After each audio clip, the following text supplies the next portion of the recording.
Salut à tous, j'espère que vous allez bien. Alors, si c'est la première fois que tu me découvres, je te demanderai de t'abonner, d'activer la cloche des notifications, de liker, de partager massivement la vidéo et de nous laisser également des commentaires.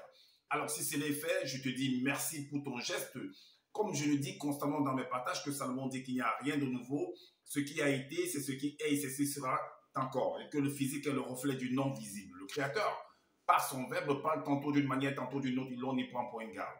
Alors, toi qui m'écoutes aujourd'hui, si tu ne prenais pas garde autrefois, dès à présent, commence à prendre garde par rapport à ce que tes yeux peuvent voir, tes oreilles peuvent entendre, tes sens peuvent capter au travers de la nature. Analyse bien la situation, retiens ce qui est bon et ce qui est mauvais, bien entendu, et transmets-le à tes enfants afin qu'ils puissent sortir de l'ignorance. Car il y a une formule qui dit que l'homme, la femme, l'enfant, l'être, la créature périt faute de connaissance. Donc, il est primordial pour nous de pouvoir fusionner avec le savoir afin d'avoir une meilleure visibilité des choses. Et encore, nos pères, nos mères, dans les temps d'autrefois, ont toujours eu à appuyer leur dire, par des métaphores, des énigmes, des paraboles, des dictons, des proverbes, en utilisant les éléments de la faune et de la flore. Ils ne peuvent pas aller au-delà, car la loi du Créateur le veut ainsi. Alors, nous sommes tous contenus dans un globe, je dis bien, je pèse mes mots, personne ne peut sortir, ne peut y entrer. Alors, je reviens encore vers vous pour un décryptage, pour une analyse profonde par rapport à une vidéo qu'a produit ce personnage de Justin Dissaka alias Loulou Lassan, ce faux pasteur camerounais, ce bandit de grand chemin, cet usurpateur d'identité qui est venu sur les réseaux sociaux en se disant, donnant des titres comme quoi il est le seul enseignant, il est le deuxième né de la création, qu'il a assisté à la création de l'humanité tout entière. Alors pourtant, c'est un usurpateur d'identité, comme je vous l'ai toujours démontré dans mes différentes vidéos. Alors, il a fait une vidéo dont le titre est « La véritable version de Luc 16, chapitre 22 à 31, selon les Bibles classiques ». Et il est parti en fait pour démontrer la bonne version dans son fameux livre qu'il appelle Bible.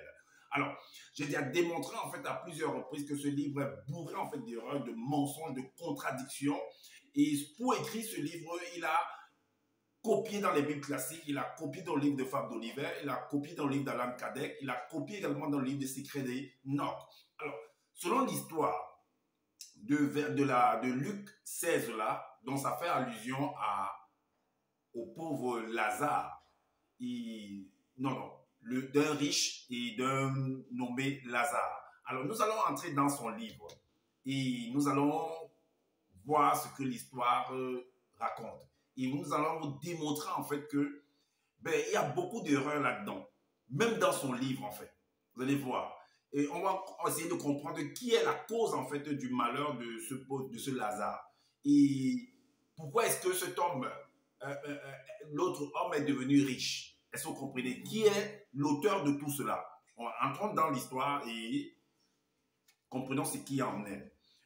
Alors, c'est écrit dans son livre, il est écrit en fait dans sa langue dans la Kalatabatopéda Mundi, c'est-à-dire le livre des prophètes, le chapitre 8. Alors, il dit quoi ici? L'histoire du mauvais riche et du pauvre Lazare. Alors, le verset 1 nous dit, il y avait un homme riche non initié, rebelle, selon ce qu'il a écrit, qui s'habillait avec des vêtements les plus fins et les plus coûteux et qui, chaque jour, vivait dans le luxe et la débauche en se faisant de très bons repas. Mais la question qu'on doit se poser ici, c'est que, mais qui est l'auteur, comme je disais tantôt, qui est l'auteur en fait de la richesse de cet homme? Alors, comment il a fait pour devenir riche? Si, pour Loulou Lassan, vu qu'il fait comprendre dans son livre qu'il n'y a qu'un seul créateur et que c'est Loba. Ok, maintenant, Loba est le seul créateur selon lui, mais selon lui, qui a permis que cet homme non initié, rebelle selon ce qu'il a écrit, devienne riche? Quelle est la procédure qu'il a eu à mettre en place? Quelles sont les tactiques qu'il a eu à mettre en place pour être riche, malgré qu'il était un non-initié rebelle? Comment il a fait pour être riche? Pourquoi tu ne nous donnes pas en fait la méthode, la méthodologie, les tactiques, la pratique qu'il a eu à faire pour être riche? Puisque dans l'un de ses livres, en fait, toujours, je crois que c'est dans le livre de Somme, c'est dans le livre de Job 25 au verset 3. Voici ce qu'il écrit. Ces armées, pour Loba en fait, hein, voilà, ça s'adresse à Loba. Ces armées ne sont-elles pas innombrables? Point d'interrogation. Alors, sur qui sa lumière ne se lève-t-elle pas? Alors, pour dire quoi? Pour dire que sur toutes les créatures de Loba, sa lumière se lève. Donc, il accorde sa lumière, son soleil, la pluie, l'obscurité à toutes ses créatures, sans exception. La preuve, dans le livre de Deutéronome, qu'est-ce qu'il dit? Dans le chapitre 5, le verset 10, qu'est-ce qu'il dit? Il dit, car l'Oba est seul créateur grand et même au-delà de la grandeur, puissant et redoutable. Il ne fait point acception. Donc, Zoulassan, ce faux pasteur camerounais là, c'est ce qu'il a écrit, que son Loba en fait ne fait acception de personne. Ça veut dire que si tu enfreins la loi, il te frappe. Peu importe le grade, peu importe que tu sois premier, deuxième, et ainsi de suite, tu es frappé. Et quand tu fais bien, tu reçois également des bonnes choses, tout à fait, normalement. Alors, vu qu'on nous parle d'un riche, non initié et en plus rebelle, mais il est riche, il est non initié, il est rebelle selon ce que tu as écrit, mais il est riche. Or, par contre, Lazare, lui n'est pas, peut-être c'était non initié, on va lire tout à l'heure, puisqu'on a lu le verset 1, mais lui il est pauvre en fait, il est malade et il n'est pas riche. Par contre, l'autre est riche. Mais comment vous analysez ça? Que celui-là soit riche, en même temps non initié et en même temps rebelle. Or, ton livre ici, là, dans Deutéronome 5 au verset 10, que ton homme en fait ne fait acception de personne. Ne fait acception de personne. Et n'accepte point de présent. Il fait droit à l'orphelin et à la veuve connue. Son verbe a compassion du non-initié et lui donne de la nourriture et des vêtements. Est-ce que vous voyez? Donc, il lui donne. Mais pourquoi il n'a pas donné donc la nourriture et le vêtement à ce Lazare? Pourquoi il ne l'a pas fait? Ok. Et également dans le livre de Proverbes, chapitre 6, le livre de Proverbes, il est dit, parce qu'on parle du riche et on parle de quelqu'un qui souffrait, de Lazare qui souffrait.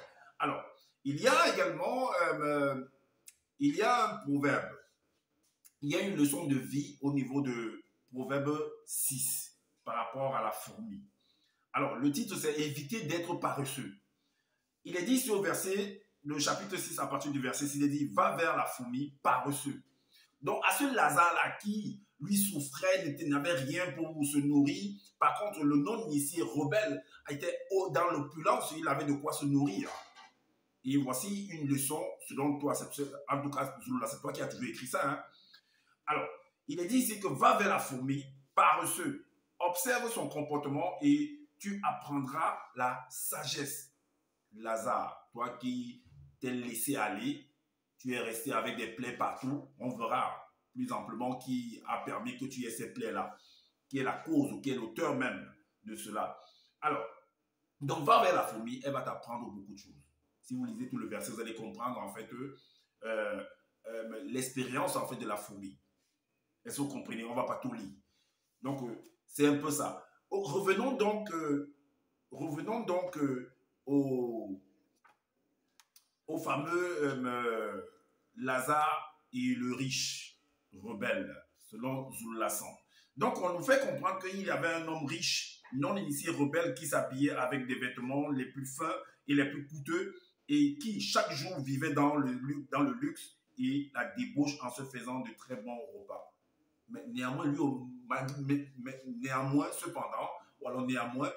malgré qu'il vivait dans sa débauche ou bien il était non initié, rebelle, ou bien peu importe les qualificatifs que vous allez apporter, tu as apporté dans ton livre en fait, mais il était néanmoins riche. Donc il faisait tout pour ne pas mourir dans la famine. Pour ne pas mourir de famine en fait.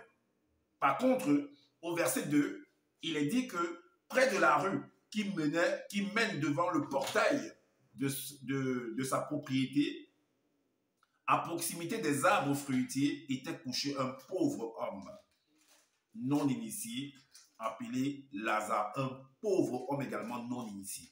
Mais qu'est-ce qui a fait en sorte qu'il soit pauvre, ce monsieur Lazare-là? Qu'est-ce qu'il a fait?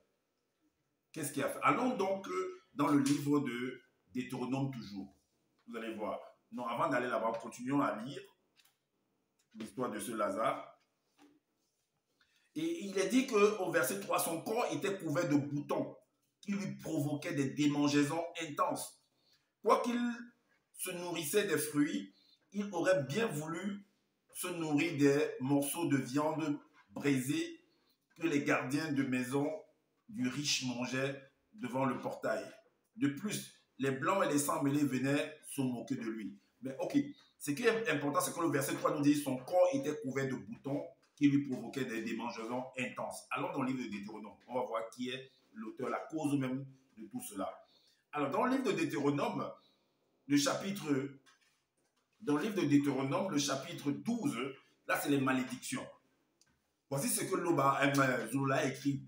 Il dit, cependant, si le chapitre 12, à partir du verset 1, il est dit, cependant, si vous n'obéissez pas au verbe de Loba, donc, allez donc comprendre pourquoi est-ce que cet homme de Lazare là, a eu des boutons qui provoquaient en fait des démangeaisons intenses.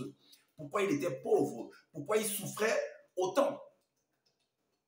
Donc là, le chapitre 12 dans le livre de Deutéronome, verset 1, à partir du verset 1, il est dit, cependant, si vous n'obéissez pas au verbe de Loba, si vous ne veillez pas à mettre en pratique tous les commandements et les lois que je vous communique aujourd'hui, alors l'entité retirera sa protection.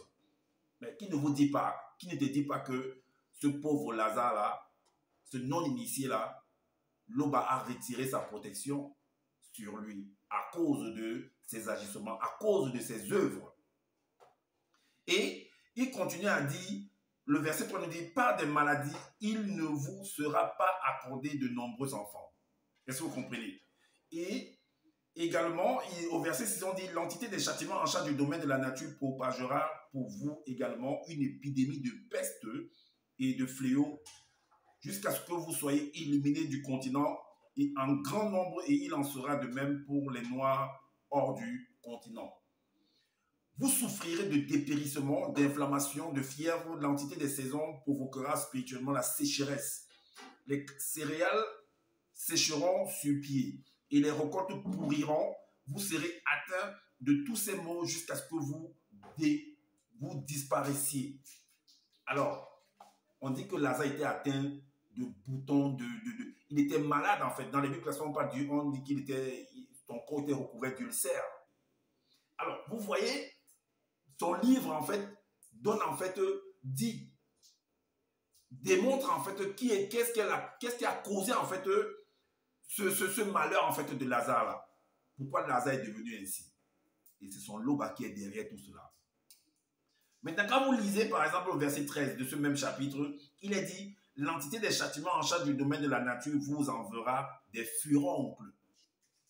Vous souffrirez ainsi d'hémorroïdes, de gales et de pustules inguérissables. Est-ce que vous comprenez? Alors, les boutons qui apparaissaient sur ce monsieur-là, qui causait en fait des démangeaisons intenses, venaient de qui? Est-ce que c'était la cause, et c'était la faute de cet homme, soi-disant que tu as dit, non initié, rebelle, cet homme riche? Est-ce que c'était sa cause, c'était sa faute? Pour que Lazare soit ce qu'il soit en ce moment-là? Allez demander à votre Loba. Ce monsieur n'avait rien à voir avec lui. Pourquoi il n'a pas suivi le conseil de la parabole de la fourmi? Pourquoi il n'a pas fait ça? Allez comprendre pourquoi est-ce qu'il est devenu ainsi. Peut-être qu'il n'a pas arrangé sa vie. Peut-être qu'il n'a pas copié le bon exemple du riche. Comment est-ce que le riche, malgré que tu as écrit que c'était un non-initié rebelle, comment il a fait pour être riche? Il y a des écoles. Il y a des gens qui font de commerce. Il y a des gens qui travaillent. Mais ce Lazare-là, qu'est-ce qu'il faisait? Quel était son travail? Qu'est-ce qu'il a fait aux gens pour qu'une telle chose l'arrive?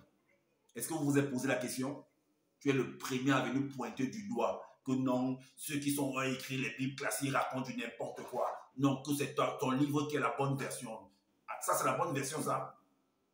Mais ta bonne version démontre donc que c'est ton Loba que tu appelles créateur là, qui est la cause en fait du malheur de cet homme de Lazare. Parce qu'il fait pleuvoir sur les bons et sur les méchants. Et que dans ton livre de Deutéronome, on dit que si tu n'obéis pas à la loi, voici ce qui va t'arriver. Et que c'est l'entité des châtiments en charge du domaine de la nature qui va te frapper. Donc c'est l'entité en charge de la nature qui est en train de frapper dans ce type de Lazare.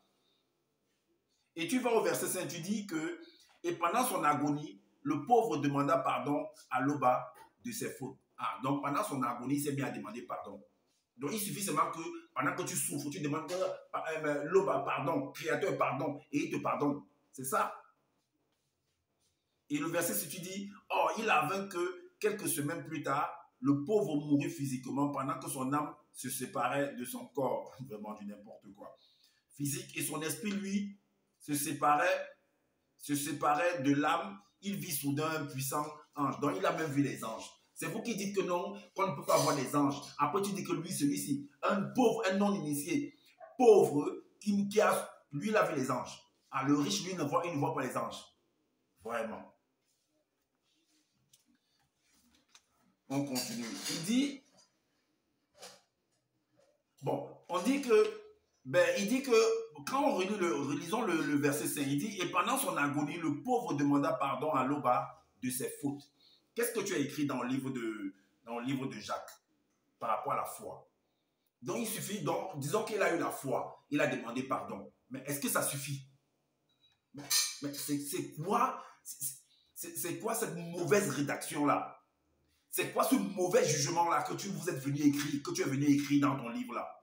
C'est comme ça que ton Loba a fait les jugements. Alors, on voit ce que tu as écrit dans le livre de Jacques par rapport à la foi et les œuvres. Ce monsieur-là était dans son agonie et il a demandé pardon. Mais est-ce qu'il suffit seulement de demander pardon et on t'accorde, je ne sais pas, une place prépondérante? Bon, parce que tu dis qu'il y a le séjour des morts, il y a le séjour des initiés. Donc lui, on l'a amené dans le séjour des initiés parce qu'il a demandé tout simplement pardon. Alors, tu dis ici que mes frères et sœurs, dans le chapitre 2 du livre de Jacques, le verset 11, tu dis, mes frères et sœurs, que sert-il à quelqu'un de dire qu'il a la foi s'il n'a pas les œuvres? Point d'interrogation. Donc, il a la foi tout simplement, il demande pardon. Où sont les œuvres? Qu'est-ce qu'il a mis en pratique?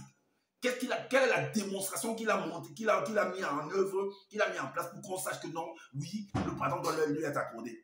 Qu'est-ce qu'il a fait? Donc, il suffit seulement qu'il est dans son agonie, il est dans sa douleur, et il demande pardon, et on l'amène dans le séjour des initiés. Donc, on l'amène au paradis. Ah bon? Waouh! C'est ça, c'est ce que vous êtes venu écrire. C'est ça votre organisation avec vos lobes là-bas. C'est comme ça que vous jugez. Et le verset 38 dit, il en est ainsi de la foi qui est alimentée par le verbe de Loba. Si ta foi n'a pas les œuvres, elle est morte en elle-même. Mais où sont les œuvres de Lazare? Où sont les œuvres de Lazare pour que on l'accorde en fait cette place-là dans votre royaume que vous appelez le royaume des initiés? Où sont ces œuvres? Vous venez écrire, vous pensez que les gens vont dormir, ils ne vont pas lire. Regardez-moi des bêtises que vous avez venu écrire. Et le verset 15, tu dis quoi? Tu crois qu'il y a et qu'il existe un seul créateur qui est Loba. Tu fais bien. Satan, le mauvais esprit, les déchus, les démons et démons de toute race le croient aussi. Et il tremble. Alors, il suffit. Donc lui, Lazare, lui, il a cru seulement. Mais où sont les œuvres? Alors, donc on peut dire que le fait que Lazare, il a eu à croire, mais Satan croit aussi qu'il n'y a qu'un seul créateur. Mais est-ce que ça a permis, selon vos écrits, selon vos histoires que vous avez venues formater, arranger dans vos livres-là, mais est-ce que ça a permis que le créateur puisse pardonner donc à Satan? Je dis bien selon ce que vous avez venu écrire. Hein. Moi, je ne fais qu'analyser ce que vous avez venu écrire. Alors, mais par contre, Lazare, lui, il a seulement dit que pardon, je demande pardon. Lui, on l'a amené dans le paradis. Bullshit. Le verset, c'est ce que vous dites. Vous dites, veux-tu savoir, ô homme vain, que la foi sans les œuvres est inutile? C'est toi-même qui as écrit. Hein?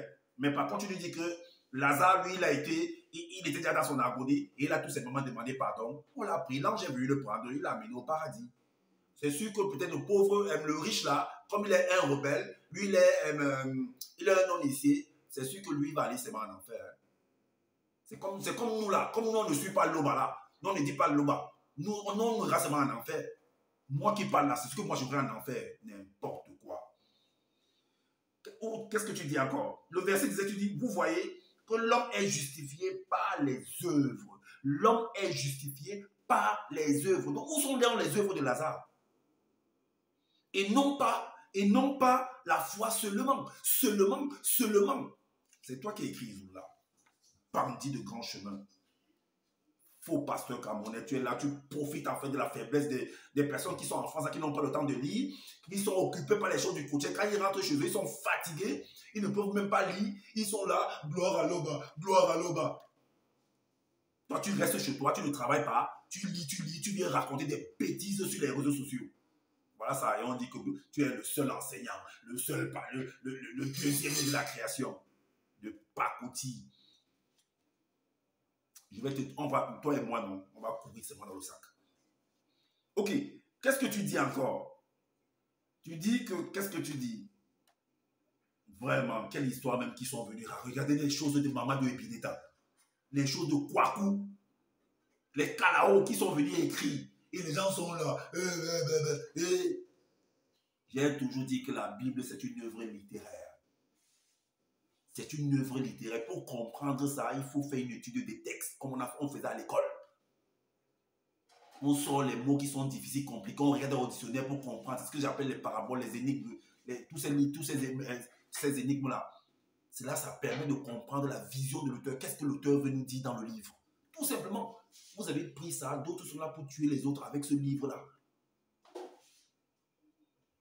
D'autres séparent les autres de leur famille avec ce livre-là. Parce que les gens n'ont pas le temps de lire. Voilà donc cette histoire de pauvre Lazare, du pauvre Lazare et du riche. Mais cet homme-là, si tu ne travailles pas, tu vas manger comment? On a dit quoi dans ton livre à Adam? Qu'est-ce que on lui a dit? Que tu mangeras la sueur de ton front, non? Et vu que tu as fait, voici ce qui va arriver jusqu'à ce que tu rentres à la terre où tu es venu. Mais attends, vous pensez que Lazare est plus que qui? C'est qui? Pour ne pas travailler, pour ne pas arranger sa vie, pour laisser les maladies apparaître sur lui. Il y a des hôpitaux, non? Pourquoi il n'est pas allé à l'hôpital?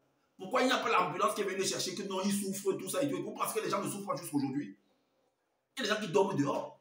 Même pendant le froid, ils dorment dehors. Ils n'ont pas de quoi se vêtir, ils n'ont pas de quoi se nourrir. Vous pensez que quoi? N'est-ce pas, c'est votre même, dans les Bibles, il a dit que ben, ton sauveur a dit toujours que même dans ton, je crois que dans ton livre, il a dit que mais vous aurez tous les pauvres parmi vous. Vous aurez toujours les, c'est écrit dans ton livre, vous aurez toujours les pauvres, mais vous ne mourrez pas toujours. Parce que je dois partir. Des bandits, des arnaqueurs comme ça là. Vous venez raconter des choses pour arnaquer les gens. C'est fini tout ça. En tout cas, celui qui veut vous suivre, hein, qu'il vous suive. Moi là, je fais mon job. Je sais que ce que je dis là, ça va vous déplaire. D'autres, ça, ils vont apprécier.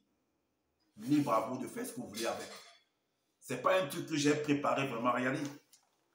J'ai voulu faire vraiment avec, j'ai mis le titre, j'ai voulu écrire. Mais tellement, j'ai dit que non, je vais parler comme ça. Parce que cet homme-là, il raconte du n'importe quoi.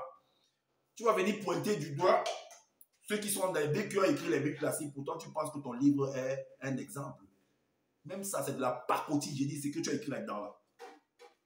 C'est du n'importe quoi. Parce que c'est ton Loba qui est l'auteur, la cause, le responsable premier de ce que Lazare subit. De ce que les hommes subissent sur la terre. Parce que c'est le seul créateur. Tu ne peux pas faire quelque chose. Rien ne peut t'arriver si le créateur n'a pas prévu ça. Ce n'est pas possible.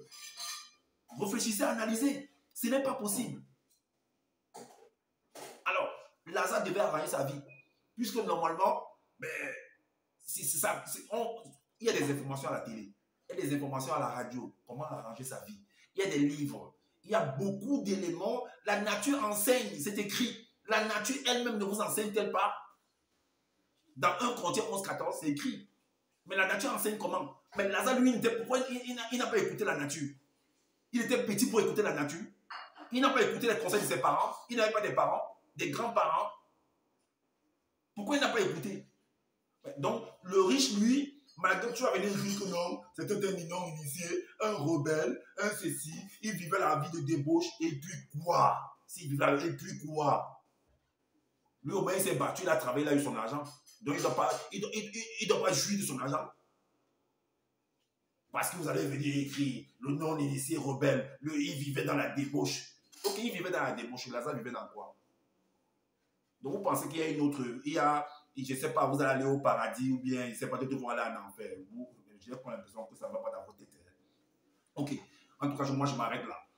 Comme je dis toujours à la fin de mes partages que je n'ai pas la science infuse. Si vous pensez qu'il y a des, par rapport à ce que j'ai dit, qu'il y a des modifications à faire, ben, faites des vidéos pour pouvoir éclairer les uns les autres également. Abonnez-vous à ma chaîne, activez la cloche des notifications pour être averti des prochaines vidéos. Likez, partagez massivement cette vidéo, c'est afin de faire connaître les postures de ce faux pasteur camerounais là qui se donne sur les noms, qui se donne le nom de Zoulassane sur les réseaux sociaux là. Et également, ben, prenez soin de votre famille, prenez soin de votre santé car c'est important pour le combat futur. Je vous dis à bientôt pour une prochaine vidéo. Ciao.